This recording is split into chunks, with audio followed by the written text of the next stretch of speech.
million miles away. I've definitely got tickets for some games at the Copper Box. I can't remember what now because I haven't done my itinerary yet. But yeah, so I would imagine it'll be a combination of curious people and committed fans. So yeah, I'm sure a big crowd will really make the most of that. Well, we've got the best part of 11 months to talk about all that, haven't we? Hopefully, when we get round to those finals, mid-November actually, 10 and a bit months. So yeah, we'll see. But it'd be great to see three England sides in the three finals, and even greater to see at least one of them, if not all of them, win those. Right, that's our main predictions out of the way. We hope you got some enjoyment from some of the more out there ones, and maybe there's a couple of surprises in there as well for people. Leeds winning the cup. Who'd have thought? We'll find out. But now we're gonna take a quick breather and then slip into our team by team run through of the Super League.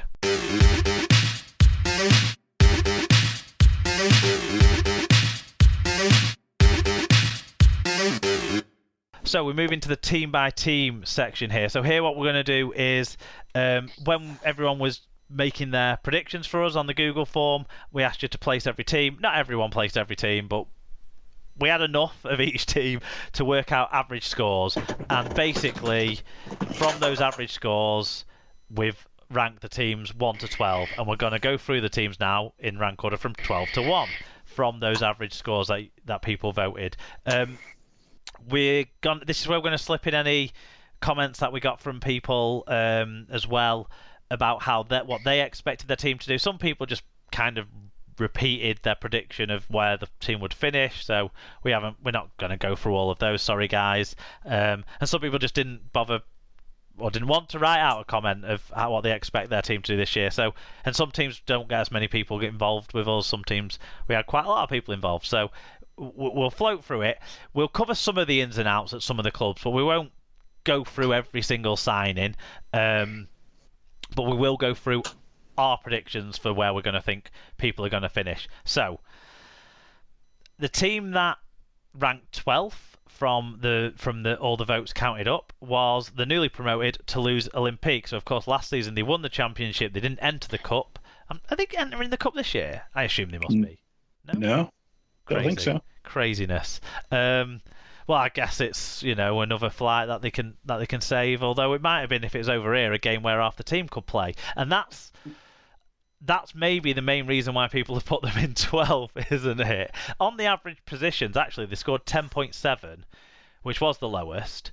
But the next two sides got 10.45 and 10.42 respectively. So really, they're not that far behind other teams that people think are going to be in that relegation fight. Really, we didn't get any fan views from Toulouse fans. That's not a surprise. There's a language barrier, and also, why would they have cared about Super League until now? But yeah. In terms of the big moves, the biggest move, obviously, is the one that's just happened a week ago, 2 weeks before the season starts, which is Jonathan Ford severing his ties with the club. The captain from last year, and so maybe that's played a part in this. And of course, Remy Cassidy retired as well, another big leader in that side from last year. Sarah predicted them to finish 12th, so she's on board with the average. David, what did you say? I predicted them to finish 12th as well, and that was before I knew Jonathan Ford was overboard for what we assume is vaccination reasons. I just think the step up is very big, and I think there are 2 or 3 sides that will be skulking around down there, but certainly now, having lost Ford, it's going to be a long season. Yeah. And Mark Corella, of course, the other star player, the fullbacks. That's the halfback and the fullback who they might be missing, who they've had in place for 7 or 8 years at that club, all the way through this run, through getting back into League One, earning promotion, being a consistent, in fact, fantastic championship side. Corella obviously is still around the club. I hope I'm wrong, because Toulouse is magnificent city, and bloody hell, the sausages are good. Alan, you don't care so much about sausages, but what have you gone for? Well, 2 weeks ago, when I made my prediction of 11th, I was expecting Ford, and certainly Ford, to be playing. Carroll is still a bit of a question, but I have to change my vote, and I have to put them as 12th. I think I look at their losses, I look at their gains. I'm looking at players who are championship players gained. I'm sorry, but they're yeah. I was optimistic. I'm completely the opposite now. It wouldn't surprise me if they had a Lee type season this year. Yeah, frankly. James Cunningham, Gab Springer, Matty Russell, Chris Hankinson. So all players who kind of have played in the Super League, but have also played in the Championship in the last few seasons as well. I went for 11th as well, and it was as much hope as anything else. And again, I did mine. I was the first person to do the predictions nearly 4 weeks ago now, because the one thing I would say is, even without those two players would have been key to making this even better, and one of them's definitely gone forward. But there's still a chance under Sylvan Hules that they'll be able to surprise some teams. They'll be able to do to teams what Hull KR were able to do last year, but not be quite as good. So, on that basis, I thought they might pick up enough wins and just save themselves, because there's a couple of other clubs that I have question marks over this year as well that weigh heavy. So yeah, that was my hope. So I predicted 11th, and we'll see how it pans out. But yeah, the other thing to note is they've got the oldest and smallest squad. And do you know who had the oldest and smallest squad last year, guys? Lee. Yep. Doesn't bode well, the oldest and smallest thing, but we shall see. Okay, on to one of the teams that have changed their coach after the end of last season. 1 year only for Richard Marshall, as Salford Red Devils are now ran by Paul Rowley. They've landed in 11th place in all of our combined voting. They were 11th place last year in Super League, actually, and they went out of the cup in the quarterfinals, but that just means they won one game and then lost one game in last year's abbreviated Challenge Cup. John Pemberton was the only Salford fan that got in touch that left a comment in the expectations. He had them finishing 6th, and he expects them to surprise a lot of the big teams and be very tough to beat at home. Home being a key thing for Salford, because they might have to move their home at the end of this year, which to some people will be a good thing, I think, but overall is still a disappointment and a headache. But big player turnover as well as the coaching change. I went with 12 for Salford, despite Brodie Croft, good signing. I made this prediction before the Mark Sneyd deal, I think. No, I probably didn't, did I? Croft and Sneyd, it's a new combination of halfbacks. I don't know if they're too similar, to be honest, and I certainly don't think Ryan Braley's a Super League fullback. So, he's an exciting, good player who can score some good tries, but you can score past him a lot. So I'm not convinced with their new look spine that it's going to be superb. As great as Mark Sneyd's been over the years. And they've lost a lot of leadership, haven't they? Lee Mossop obviously retiring, Kevin Brown retiring. They're big factors for me.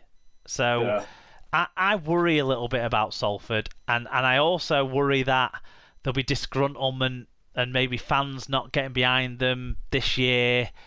Not because there isn't 2,000 or so amazing Salford fans, but I don't think there'll be. I think the casual fans won't be as tied in. Maybe, I don't know. It just doesn't feel. I don't feel great about Salford, and I hate feeling like that because I really do love the club. Alan, what have you gone for? Yeah, I was just as pessimistic. I had them 12th. I don't rate, looking at their gains, I don't rate any of these players. Brodie Croft is a big name, a guy who was criminally short of kind of confidence at the Brisbane Broncos, real kind of pariah for the fans at the end, and I'm sure they were glad to get rid of him. Ryan Briley, whatever. He's not Super League. Not a great looking team. I don't necessarily expect much from Paul Rowley. We all know what we get from him. No, not impressive. So, but I do think now they'll squeeze into 11th. To be honest. Yeah. I'm the same. I mean, it was a bit of a toss-up for me between Toulouse and Salford. Whilst Rowley's not great, I think he's better than Marshall as a head coach. My personal view. I don't rate the recruitment that they've got. They've lost a lot of experience with people like Brown and so on not playing there anymore. I think they'll struggle. It could be a toss-up between them and Toulouse to be bottom. I've picked them 11th, but it wouldn't surprise me if they did finish bottom. Sarah went 9th for Salford, so she's a little bit more optimistic. So that's a positive note to end on, I think, with the Red Devils. The other, I suppose, maybe signing that came a bit out of nowhere was Tim Laffey, but he hasn't really played NRL for a few years. So, did he?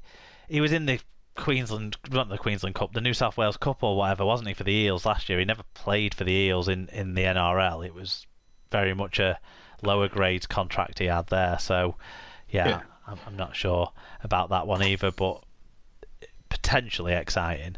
The other team then that was in that mix, in the bottom three mix, so 10th place on the predictions, it's Wakefield.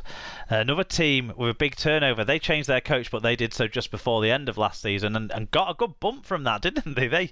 They finished the season, 5 wins from 7. Otherwise, they would have, they only, before that point in time, they only stayed up because Lee were fucking atrocious. Really. Steve Gibbs actually was the only Wakefield fan to give an expectations comment, which is a shame because we've had some good Wakey contributors over the years, but it's not a shame that Steve made a comment. It's a shame that there wasn't more. But what Steve said is quite realistic, I think. He said, start strong under poaching, wither away towards the end of the season due to lack of squad depth and quality of replacement forwards, finish between 8th and 11th. I think sounds fairly reasonable to me. What do you reckon, Alan, about Wakey? Yeah, that sounds like a very, a very realistic expectation from the Wakey fans. They tend to be a realistic bunch. I've got them finishing 9th, slightly better than the team I think we're going to go to talk about next. But it is a bit of a toss-up. Again, I see probably kind of 8th, 9th, 10th quite interchangeable for me. Wakefield, as always, will shock a couple of teams, unexpected results. But yeah, I do think poaching, you can't keep getting those kind of results because towards the end of the year they were one of the better teams, which was crazy, really. But yeah, for me, safe, no danger of relegation, but I've got them finishing 9th. What about you, David? Yeah, I predicted them 9th. I like the backs in particular at Wakefield, have done for a number of years. I think they've got some very exciting outside backs playing there. They've got a very vociferous home crowd. It's a difficult place to go and play and win, as we found out over the years. I think they will. I think poaching hasn't been tested yet. I think they'll do fine. I think they'll be fine. I don't think they'll be under any threat of relegation. I think Salford and Toulouse will be clearly, far away worse than them. So I don't think they'll be concerned. I don't think they'll be worried. But I don't think they've got enough to break into the playoff places. I do think they lack a little bit of depth. Yeah, Sarah's gone 11th, I've gone 10th. I think me and Sarah maybe are thinking similar things about Wakefield. I see them as a bottom 3 side. I don't see them finishing any higher than that. Great 3-quarter line, but can you rely on it to be on the field a lot? No question. Johnston... certainly Johnson spends more time in the stands than he does on the pitch.